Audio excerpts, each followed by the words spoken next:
शास्त्री स्वामी धर्मप्रसाद दाजी BA BEd college में आप सभी विद्यार्थी मित्रों का हार्दिक स्वागत है।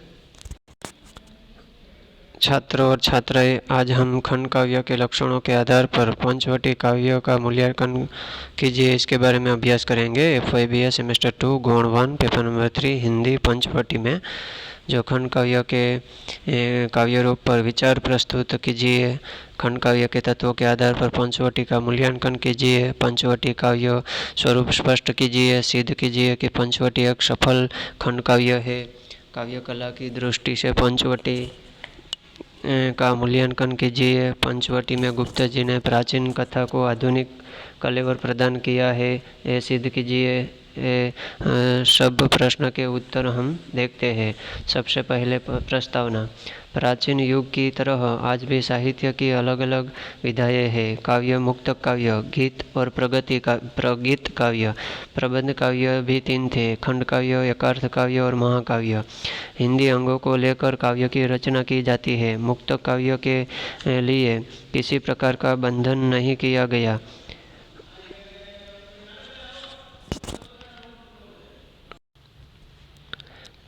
तो यहाँ पर जो प्रबंध काव्य है 3: खंड काव्य, एकार्थ काव्य और महाकाव्य। तो हिंदी अंगों की लेकर काव्य की रचना की जाती है। मुक्तक काव्य के लिए किसी प्रकार का बंधन नहीं किया गया, लेकिन खंड काव्य और महाकाव्य के लिए कुछ सीमाएं निर्धारित की गई है। उसी के आधार पर उसकी सफलता असफलता का मूल्यांकन किया जा सकता है। पंचवटी भी गुप्त जी द्वारा रचित एक सफल खंड काव्य है और काव्य की आत्मा को जीवित रखने के लिए उन्होंने प्रायः सभी सीमाओं का पालन किया है। खंड काव्य के तत्वों लक्षणों के आधार पर निम्न रूप से पंचवटी की आलोचना की जा सकती है।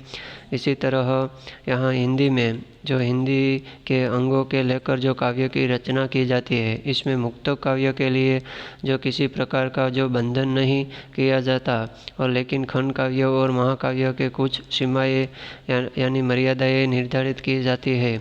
उसी के आधार पर उसकी सफलता या असफलता का मूल्यांकन भी किया जाता है।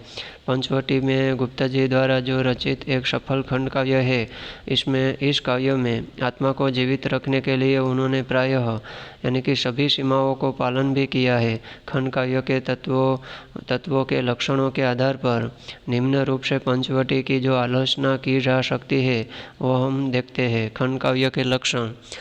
तो यहाँ काव्य की सफलता असफलता का मूल्यांकन करने के लिए कुछ लक्षण निर्धारित किए गए हैं। अब हम खंड काव्य के लक्षणों के आधार पर पंचवटी काव्य का मूल्यांकन करेंगे, जो ध्यान से देखें और समझें। पहला है सर्गबद्धता। तो यहाँ खंड काव्यों में एक से अधिकाधिक 7 सर्ग होने चाहिए। वैसे खंड काव्य के सर्ग विभाजन के बारे में कोई ठोस सिद्धांत नहीं है।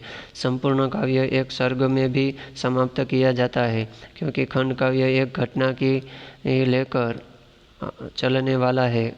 अंततः उस घटना की एक तारतम्यता में प्रस्तुत किया जाए या विभाजित करके रखा जाए, यह एक तो विषय के विस्तार पर आधारित रहता है, दूसरा कवि की शैली पर। यह किसी रूप में उसे प्रस्तुत करना चाहता है। मूल लक्ष्य को कथा का प्रवाह और अक्षय रूप में प्रस्तुत होना चाहिए, तभी कथा सरल, सरस, सुबोध एवं रोचक बन पाएगी। यहाँ जो सर्गबद्धता के रूप में खंड काव्यों में एक से अधिक कितने 7 सर्ग होने चाहिए।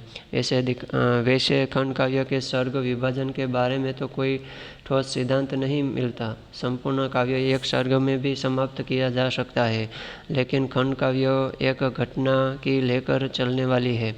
अंततः उस घटना की एक तारतम्यता में प्रस्तुत किया जाए या विभाजित करके रखा जाए, यह एक तो विषय के विस्तार पर आधारित रहता है, और दूसरा कवि के शैली पर। यह किस रूप में उसे प्रस्तुत करना चाहता है। मूल लक्ष्य को तो कथा का प्रवाह और अक्षय रूप में भी प्रस्तुत होना चाहिए, तभी कथा सरल, सरस और सुबोध एवं रोचक बन पाएगी।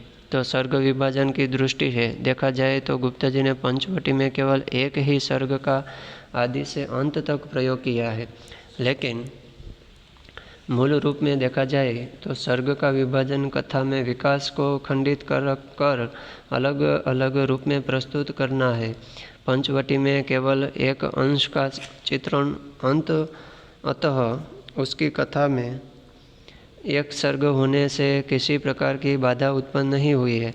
अतः संक्षेप में हम कह सकते हैं कि सर्गबद्धता की दृष्टि से पंचवटी एक सफल काव्य है। तो यहाँ पंचवटी को देखते हैं तो मैथिली शरण गुप्त ने केवल एक ही सर्ग का आदि से अंत तक एक प्रयोग किया है, लेकिन मूल रूप से देखा जाए तो उसका सर्ग का विभाजन कथा में विकास को खंडित कर अलग अलग रूप में प्रस्तुत करना है। तो पंचवटी में केवल एक अंश का चित्रण है, अतः उसकी कथा में एक सर्ग होने से किसी प्रकार की बाधा उत्पन्न नहीं हुई है। अतः संक्षेप में हम कह सकते हैं कि सर्गबद्धता की दृष्टि से पंचवटी जो काव्य है एक सफल काव्य के रूप में माना जाता है। इसके बाद आता है मंगलाचरण।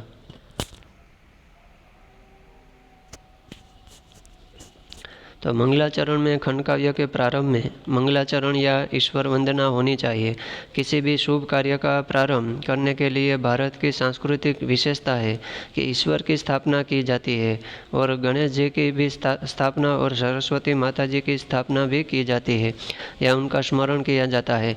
गुप्त जी ने इस काव्य में अलग से मंगलाचरण की रचना की है, परंतु पूर्वावश में पिताज्ञा पर जाना पिता के रूप में ईश्वर की स्थापना मंगला कार्य से की है। इसी प्रकार मंगलाचरण की दृष्टि से पंचवटी एक सफल काव्य माना गया है। तो यहाँ मंगलाचरण के रूप में जो खंड काव्य दिखाई देता है, प्रारंभ में जो कोई भी कार्य किया जाता है मंगलाचरण, तब ईश्वर की वंदना करनी चाहिए। तो यहाँ भी खंड काव्य यानी कि पंचवटी में मैथिली शरण गुप्त ने माता पिता की वंदना भी की है और शुभ कार्य का प्रारंभ करने के लिए भारत की एक सांस्कृतिक विशेषता भी है कि हम ईश्वर यानी कि गणेश जी या सरस्वती की स्थापना भी करते हैं और उसका स्मरण भी करते हैं। तो गुप्त जी ने इस काव्य में अलग से मंगलाचरण की रचना भी की है,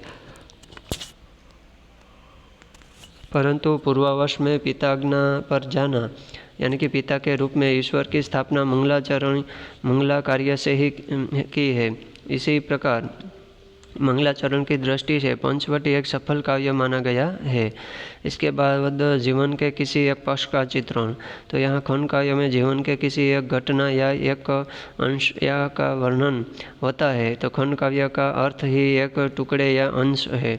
गुप्त जी ने पंचवटी में लक्ष्मण के जीवन के एक भाग को अर्थात वनवास के 14 वर्ष के आखिरी समय की घटना का चित्रण भी किया है। इसमें लक्ष्मण के चरित्र की विशेषताओं का महत्व है, लेकिन संपूर्ण जीवन की घटनाओं का नहीं, परंतु पंचवटी काव्य में गुप्त जी ने लक्ष्मण के जीवन का एक अंश प्रस्तुत करने की सफलता प्राप्त कर ली है। तो यहाँ जीवन की किसी एक पक्ष का चित्रण जो किया जाता है, तो यहाँ खंड काव्य पंचवटी में किसी एक घटना या एक अंश का वर्णन भी होता है। तो यहाँ खंड का अर्थ ही एक टुकड़े या अंश है। तो गुप्त जी ने पंचवटी में भी लक्ष्मण के जीवन के एक भाग को यानी कि अर्थात वनवास के 14 वर्ष के जो आखिरी समय की जो घटना की बात की है, तो इसमें लक्ष्मण के चरित्र की विशेषताओं का भी महत्व है, लेकिन संपूर्ण जीवन की घटनाओं का नहीं। परंतु पंचवटी काव्यों में गुप्त जी ने जो लक्ष्मण के जीवन का एक अंश प्रस्तुत करके अपनी सफलता प्राप्त कर ली है। हाँ, तो छात्रों और छात्राएं, आज हम खंड काव्य के लक्षणों के आधार पर पंचवटी काव्य का जो मूल्यांकन है वो भाग 1 के बारे में यहाँ तक रखते हैं। अस्तु।